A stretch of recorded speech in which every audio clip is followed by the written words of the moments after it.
Hello, everyone, and welcome to the Goddess Glow podcast with me, Ray Grillo.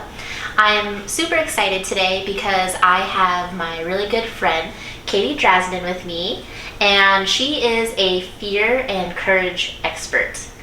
And so me and Katie met through Psy Seminars, which is a personal development, just like a personal development course, like a series of courses, like a community. I want to say more like a community. Yeah. We do play like big parts in that. We do a lot of volunteer work together, and yeah, I just love Katie. So, I love you too. So I'm gonna have Katie today talk about her journey and what she does as a fear and courage expert, because she goes around and you typically help would you say women more so, or Yes. that's usually you attract? I attract more women, female clients than male clients. However, I am open to both, but primarily women. Okay. So yeah, you just like help women like become boss bitches as well. Yes, I do. Or Yes. boss babes. Be boss babes. Boss Used to like babes, that one. yes. Yeah. So, and I just, I appreciate Katie so much because she's an inspiration for me, and she's so heartfelt, and, yeah, I want to get more into I know you have a event coming up on February 12th. Correct. And what is this event for? So this event is called Activate Your Confidence Within, and I have partnered with actually my mom. She's a career and life coach, and so we partnered together to create this amazing event where you learn how to create more confidence in your life through better communication tools, learning how to turn your fears into your superpowers, creating more trust within yourself, and learning how to set and achieve goals like some of the most successful people in the world. Okay, and that event, how much does it cost? It is $199, and it's in Las Vegas in person. In person. Is there a like a Zoom online thing, or is it just going to be in person? It is just going to be in person. Okay. Maybe in the future there'll be a Zoom version. We're still trying to, it's experiential, similar to okay. PSI. Yeah. It's experiential. There's exercises that we do, and so translating them to online, we're still figuring out what that looks like. Okay. So for now, it's in person, and it's amazing. We've done it a couple of times, so all the kinks are worked out, and it's really good. Yeah. Yeah. And I love your mom too. I did a psychic session with your mom, and she just had such a great energy. Also, that boss babe, like, she had it going on. Like, not gonna lie, she had it going on. She's pretty awesome. Yeah. And I'm really lucky that we get to work together and partner and create some really cool things together in like our business and just in life. Yeah. So now transitioning a little bit more into just like you and getting to know you. Yeah. I usually like to start off with like gratitude and stuff, like what you're grateful for. And however, instead of like what you're grateful for right now, I sort of want to dive in and see like do you have a gratitude practice? And if so, like what do you practice? I do have a gratitude practice. I have a gratitude journal that I keep. I've been keeping it for, I'd say I started a gratitude practice in college, but I wasn't consistent with it. However, for the last probably 2016, we're in 2022, so the last 6 years, I've been really consistent with it. And so every morning I write down at least 3 things that I'm really grateful for. Typically, I set a timer for 2 minutes and then just write. However, if I'm in a hurry, then it's minimum of 3 things that I'm grateful for. And then I do the same thing before I go to bed. Okay.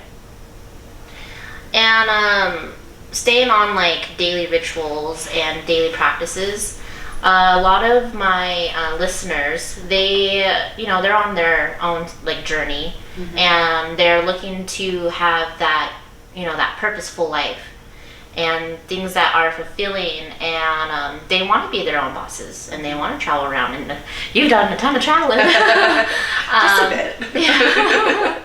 She has been to a lot of places. Like, you can see, I'll have to like show you guys her map. I've been to over 30 countries and many states. Yeah. So, like that's what it's about. It's like that freedom to do like what you want to do. Maybe not so much travel. I mean, who doesn't want to travel though? Right. Yeah, I think everyone sort of enjoys traveling, like in their own way. Yeah, and for different reasons, for sure. However, like what, like sort of like daily routines you implement as an entrepreneur and like as an expert in your field, that you're able to do the things that you want to do, and you have the freedom to like do Toastmasters when you want to, or like hang out with friends and whatnot. So for me, a big part of like creation in my business and in my life in general is visualization. And I do that through meditation, just creating and visualizing what I want, because the mind thinks in pictures. And I haven't done it yet this year. Typically I have a vision board that I do at the beginning of the year, and I do it a little differently. I don't put things that I want. Like, I know people who have like cars and houses and like pictures of couples and things that they want to attract in their life. I do it with pictures and words that remind me of who I get to be in order to have the things that I want in my life. Because it all starts with beingness. Yeah. And not the doing or the having. I think we live in a world where we get caught up in the, when I have this, I can be this and do this.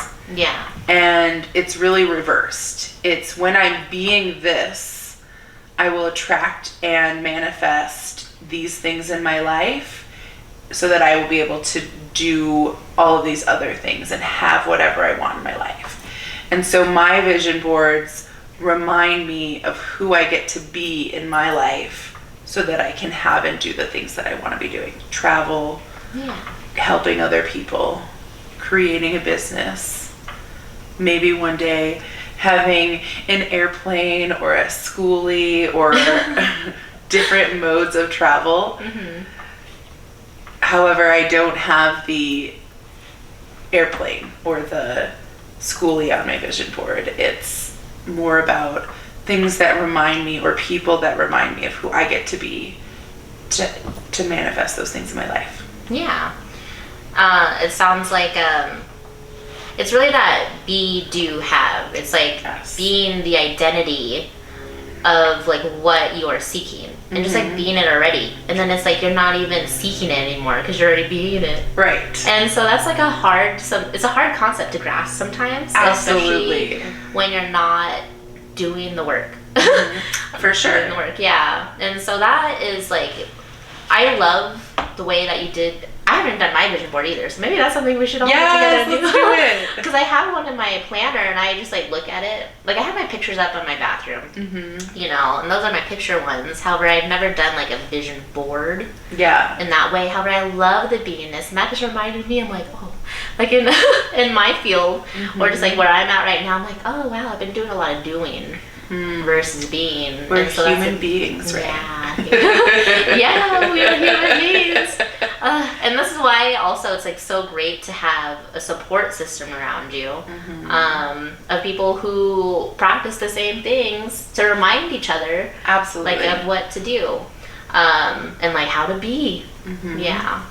And so I really enjoy our community, and I want to know a little bit more about the community that you've created. Yeah, so my community is created a very like-minded people.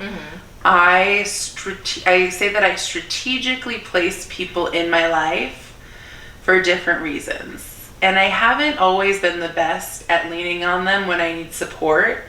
However, I chose people in my life for like very specific reasons. And I know that I attracted them in my life for very specific reasons.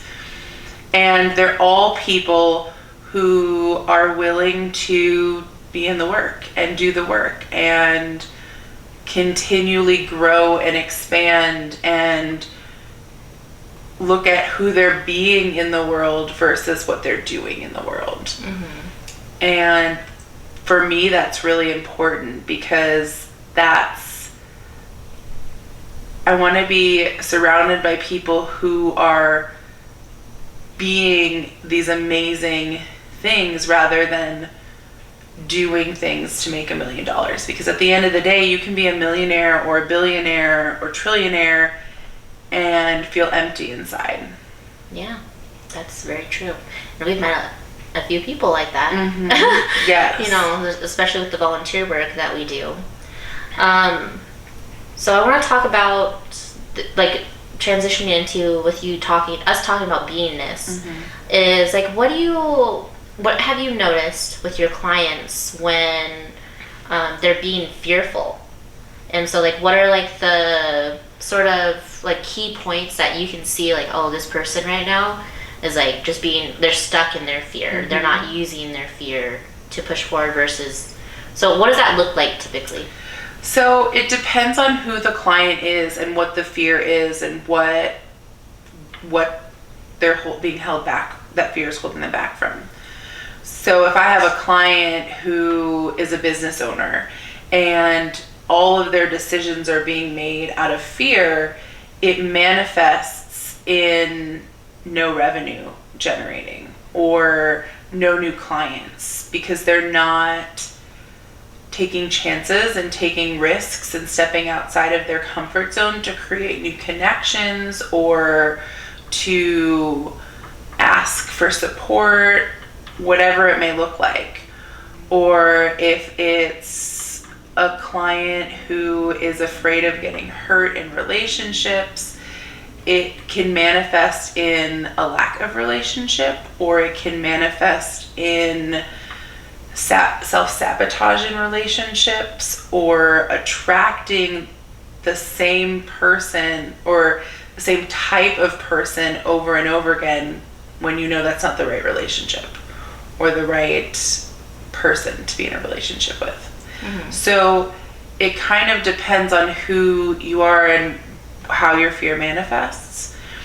Fear is an interesting thing because you and I could have the same fear. We could hypothetically say that we both have the same fear of failure. Mm-hmm. However, because of our experience in our life, the way that fear of failure manifests could be very different.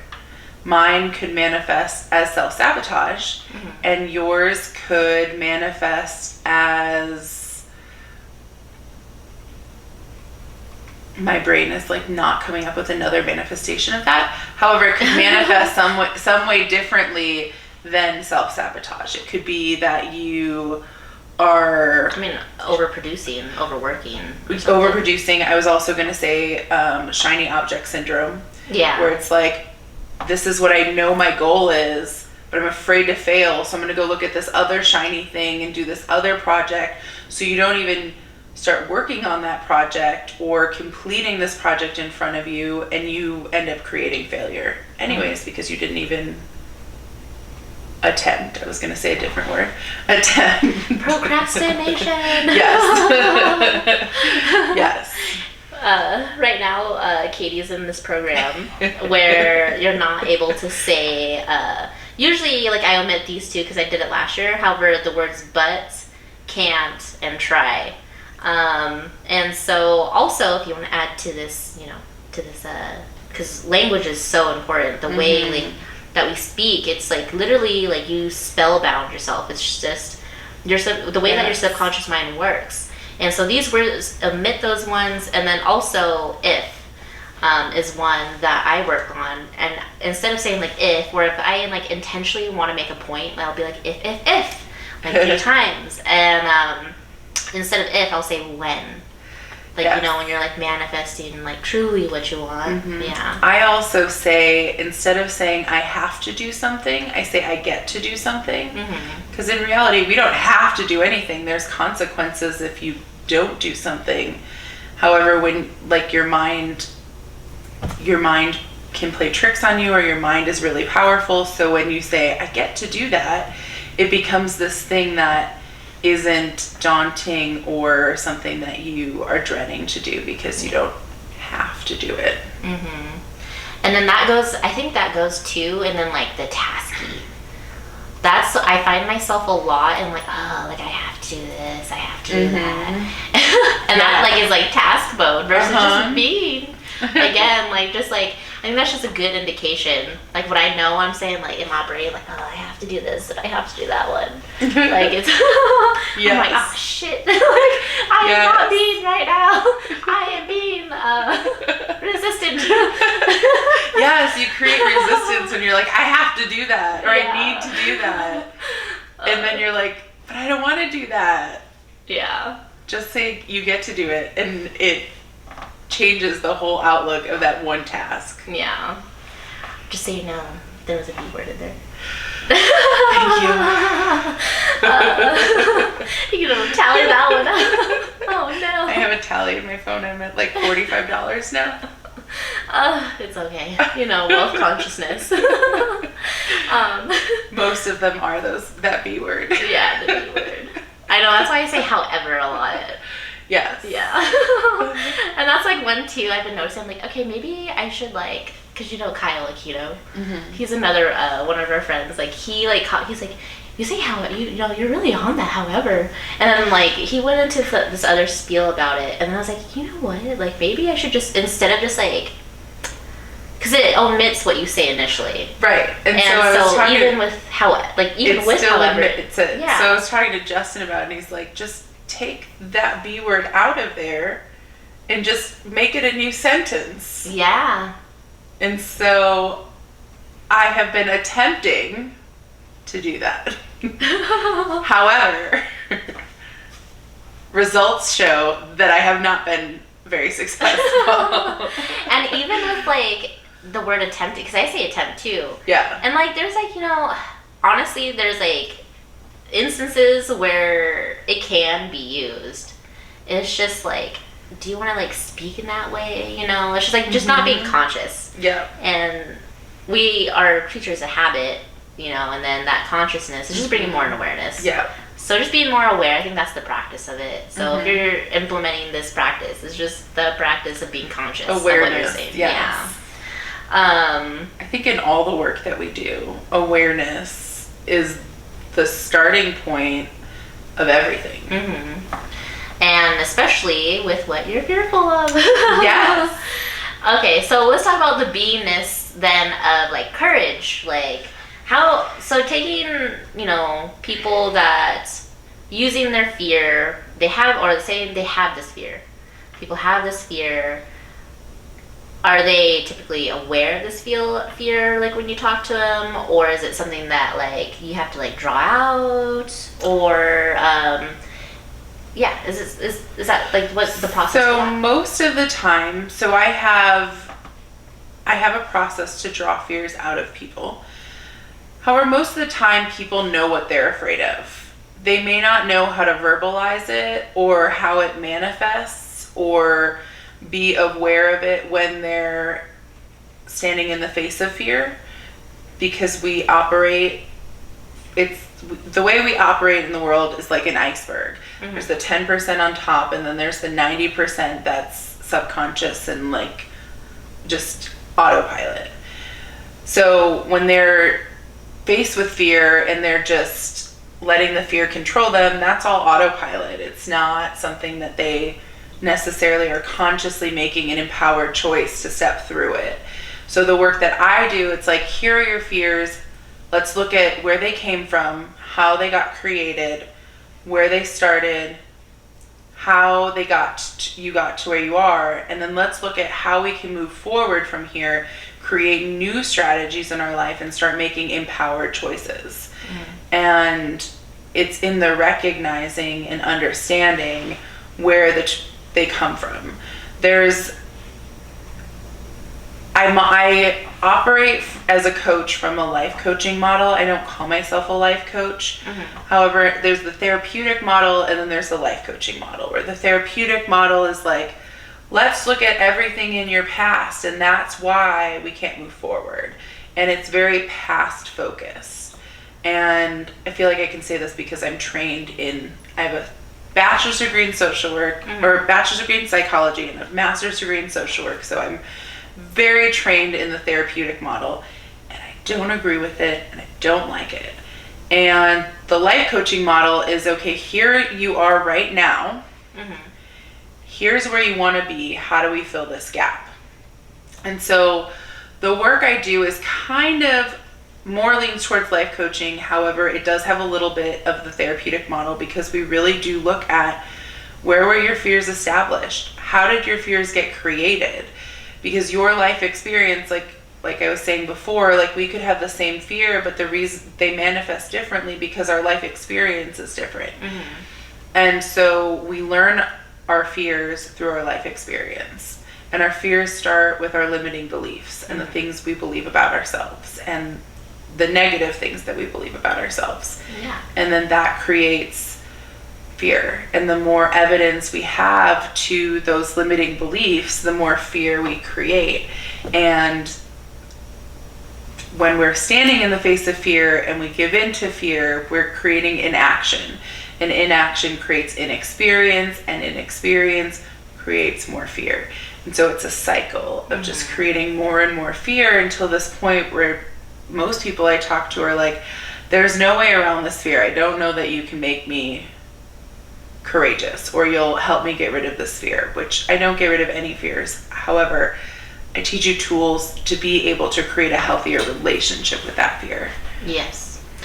I feel like that is such an important thing to know, is that fear is very important to have. Like, fear is something that evolutionary wise, like, is just brilliant for human beings to have. That's why we're so successful. Absolutely. And it's the I love how you use it as like you give tools, or like having a relationship with it. Because I noticed on like my journey especially too, is I'm shit scared. Like it's the butt pucker that. However, it's like when you're like scared and like, you don't want to go past that, it's like past that breaking point and past that fear where the reward is. And so sometimes it is like, this is why too I hire coaches. This is why I do all the work that I do, is because the fear can really just like pin you down. And I feel like that's why the work that you do is just so important. And then you do it on like a one-on-one basis typically. I do it, yeah. So I call myself like a fear and courage expert, but I go by the title speaker, author, coach. And so I speak on stages in front of from 5 to 10 people to hundreds of people about creating a healthy relationship with fear. And I do one-on-one coaching, and then I also wrote a book on creating a healthy relationship with fear. Which is the #1 seller. It is the #1 bestseller. So what is your book called? It's called Tell Fear You're the Boss: How to Push Through Fear and Be in Control of Living Your Dream Life. And then where, I'll provide a link down below. However, where can people find it? You can find it on Amazon. You can also buy it on my website. However, you'll get it faster if you buy it through Amazon. Okay. Yeah. And if you know me in person, or you ever see me somewhere and you have your book, I will be happy to sign it for you. Yeah. #1 seller right here. Yes. Boss babes. Yes. That was probably one of my biggest accomplishments. I was just talking to someone about that the other day, because I remember, like, as a little kid, going even back further, like, my dad, he wanted to be an author. Like that, he wanted to be a writer. And my grandparents were like, you can be a doctor, a lawyer, or an accountant. And my dad was the only one of his two siblings and him who actually did that. And he went on to be a lawyer, and he was a successful lawyer. However, he wasn't happy being a lawyer, and he just really wanted to be a writer and never got to do that. And like, I watched that in his life, and as a little kid, I remember thinking, I want to write a book. Like, I want to write a book. And I was never a very good student in English. And I remember having a teacher who, she wrote on my paper one time, I had all these like sentence fragments because I didn't want to create a run-on sentence. And so she told me I had run-on sentence phobia, which is not a thing, but like, that's what she called it. She's like, you're afraid of run-on sentences. And I'm like, okay. But then I like took that as evidence that I was a bad writer and I wasn't good at writing. And so I put that like, I want to be a writer down to the bottom of what I could do or what was possible. And so when I actually wrote the book and it became a bestseller, it was like a dream. Like, I was reminded of a dream that I had when I was like 5 that I made come true, even though I don't know that anybody thought that it would, including myself. Yeah. And that, so like, you're just doing the things that you want to do, and that it's like your purpose, you're certain on your purpose. Yes. And it's, a lot of people don't have that. They don't have that certainty. And I want to talk a little bit more about your journey, or why you chose to speak about fear and courage, and like why that is purposeful for you. Like, how does it fulfill you, and like, where did it come from? Yeah. So my purpose is, and I have a coach, and we worked on this a lot.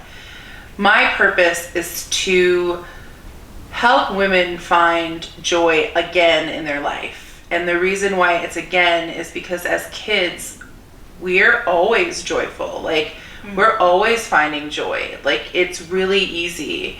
And as adults, it seems to be harder and harder to find joy. And I define the difference between joy and happiness as joy being internal.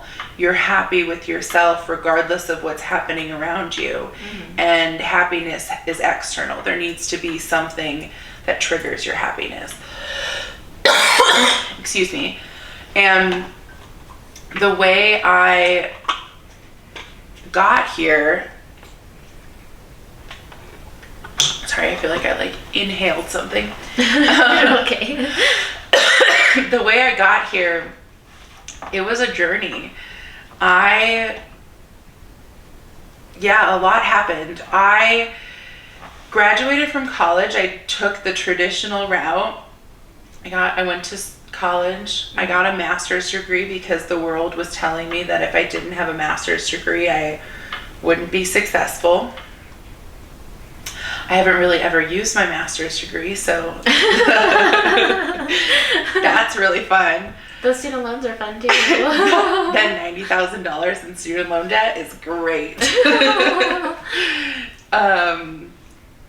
So I got my master's degree, and my master's degree is in international social work with a focus in developmental disabilities and policy. So my dream at the time in grad school was to work for the UN as an advocate, changing policies in third world countries around disability care and how individuals with disabilities were treated. And I realized as I was getting closer and closer to graduation that I did not want to do that. I didn't know what I wanted to do, but that was not it. Yeah. And so I found a really good job, making really good money. And at the company that I had already been working for, they created a position for me. And I was doing event planning for this company. And I love event planning.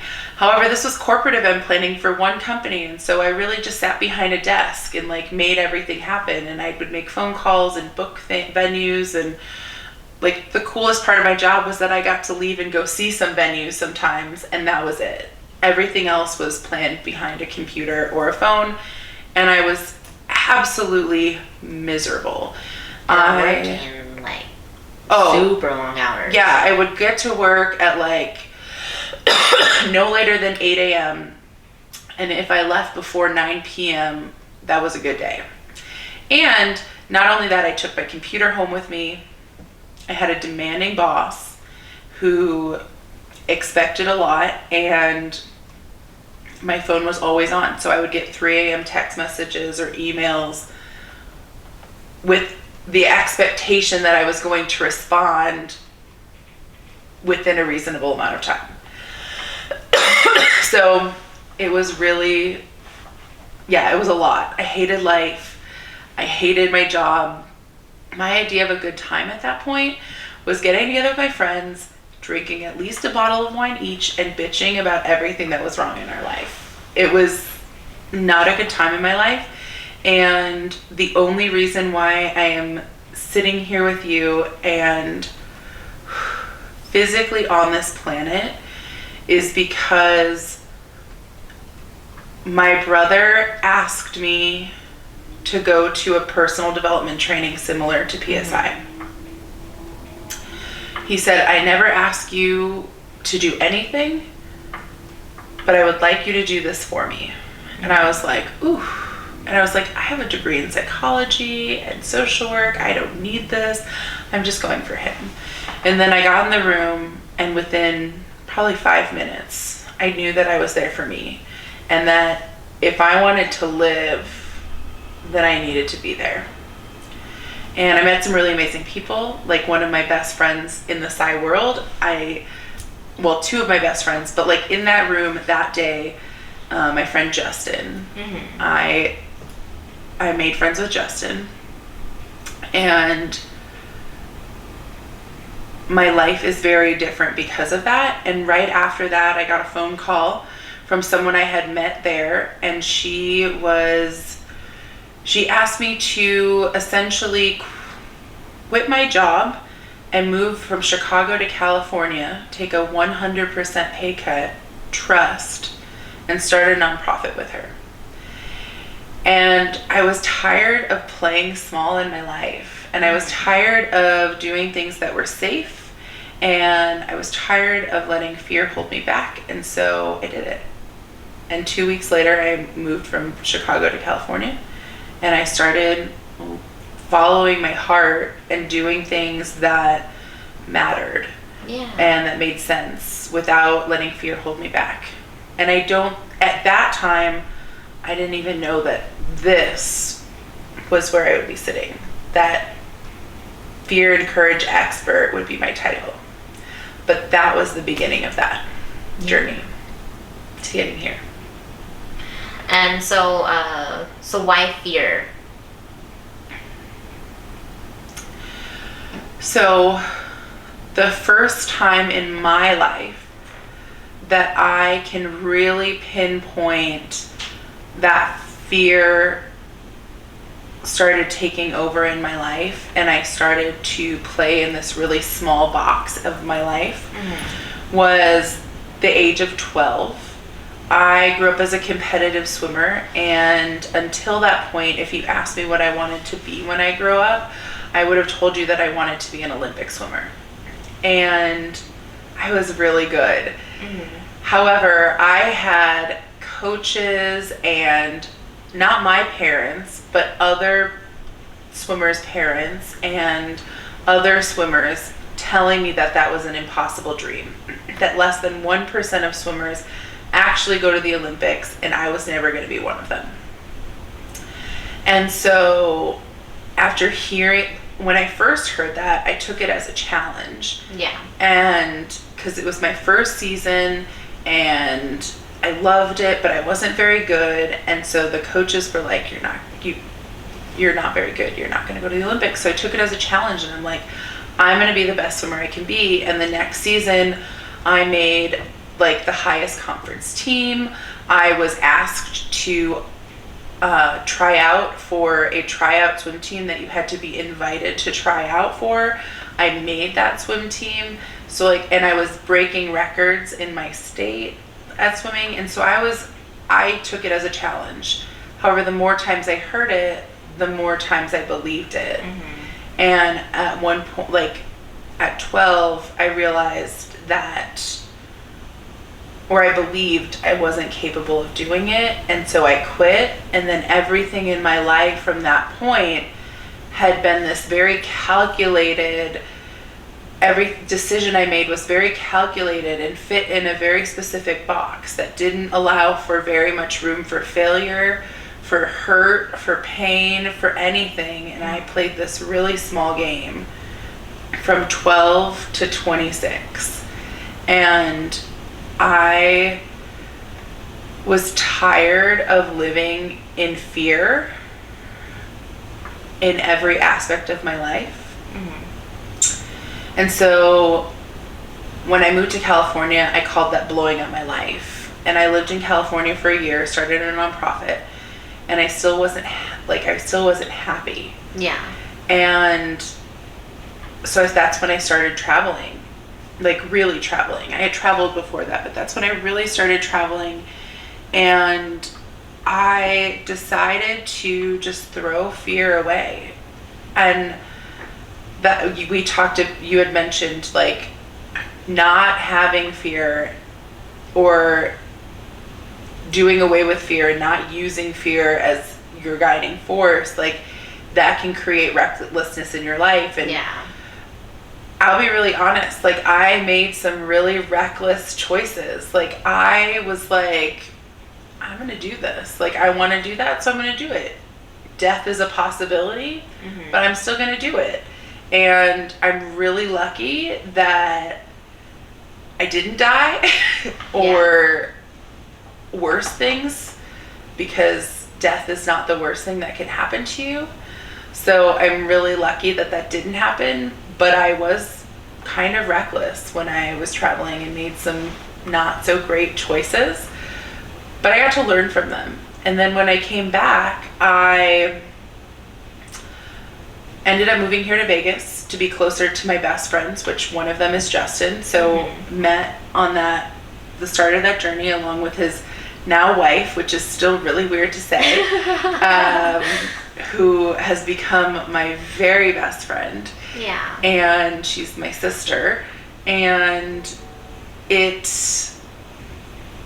so I came back here and moved to Vegas because that's where it felt right to be at the time, and got connected with some really amazing people and ended up at this women's retreat that happens every September in Zion. And I went to this workshop. It was called Courage something. And the very first thing, well, I guess I need to back up a little, because I had a mentor and I told her that I wanted to have a workshop. Yeah. In like probably a couple months before we went to this Spark Women's Retreat. And she's like, okay, have a workshop. And I was like, but I don't even know what it's going to be on. And she's like, you can sell a workshop and not know what it's going to be. What are your students going to get from this workshop? And I was like, well, they're going to get this, this, and this. And she's like, sell that. And I was like, well, okay. So I did. I sold it to 10 women, and I was terrified because I was like, these women are expecting something and I don't even know what I'm giving them. Yeah. And so I went on the retreat and I went to this courage workshop, and the first thing that this woman said was, courage, C word, be taught. Yes. And so courage is unable to be taught. And I really don't know what she said after that, because I literally mapped out in my mind how you teach someone how to be courageous. Okay. And on the car ride back from Zion to Vegas, I told my mentor, I was like, I figured it out. I know what I'm doing. And she's like, what are you doing? And I'm like, I'm going to teach people how to be courageous. And she's like, how the hell are you going to do that? And I was like, well, this is how. And I explained it to her, and she was like, you're going to be a fear and courage expert. Oh, okay. She's like, you're a courage coach. And I was like, I guess I am. Yeah. And so that's how I got here. And when I put the pieces together in my life, it made sense. I'm just gonna like reiterate like your story in a different way right now, because it's so important. It's like, you know, one, society always tells us to do this, whatever. Other people, you know, you're always getting so much information. Like, it's like information overload into you. Yeah. And so it's like listening to that inner, it's like being still and like at peace and like listening to your own voice and like trusting in your own voice. For one. Two is like so many pieces had to be put together, and the universe is just like here, Yeah. and there's just like different divine interventions that had to happen for you to like come at this point. However, if you didn't trust yourself in order to do that, you know, or trust in your brother, you know, that, you know, something was gonna work out for you in a certain way, then without that trust, like, you wouldn't be where you are. There's so many different pieces. However, it's like also listening to other people will make you miserable. It will make you miserable. And for people that, you know, are on their entrepreneur journey or just their journey in life, and you're looking for your purpose, you're looking for like some reason, like, why am I here? Like, you have to do trial and error. You have to like go out and do different things. Like, I said, I'm going to do a bunch of different things. And, like, did all of them pan out? No. Absolutely fucking not. I've lost followers because they're like, what the hell is she doing? Yeah. And then I have the tried and true ones who are like, okay, I see how we got here. Yeah.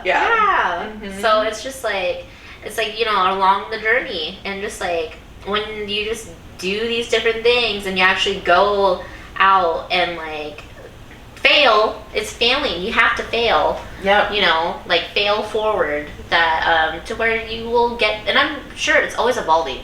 As like a business owner, your business is always evolving. You're always evolving. And especially like and that's why I appreciate our group of people, because we evolve fast. Yes.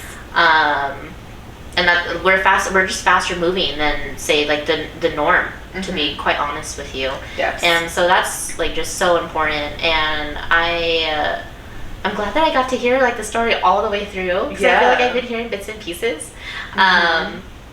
So I am going to I want to wrap this up right now. Okay. And I want the listeners and viewers on YouTube to have an action step. So what is that next action step, Katie?